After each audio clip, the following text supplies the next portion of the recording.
نماز فریضه تکرار سوره جایز نیست، یعنی 2 تا سوره بخونه. در نماز مستحب اشکال نداره.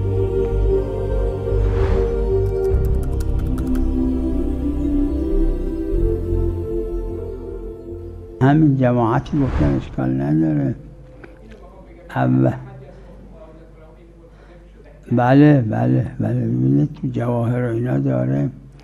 بله اولشون شیخ صدوق رضوان الله علیه که گفته اشکال نداره. وقت فارسی لازم نیست، هر زبونی به غیر عربی،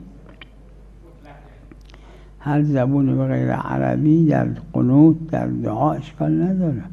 البته جماعتی اشکال کردن، اگه کسی میتونه عربی دعا کنه فارسی دعا نکنه.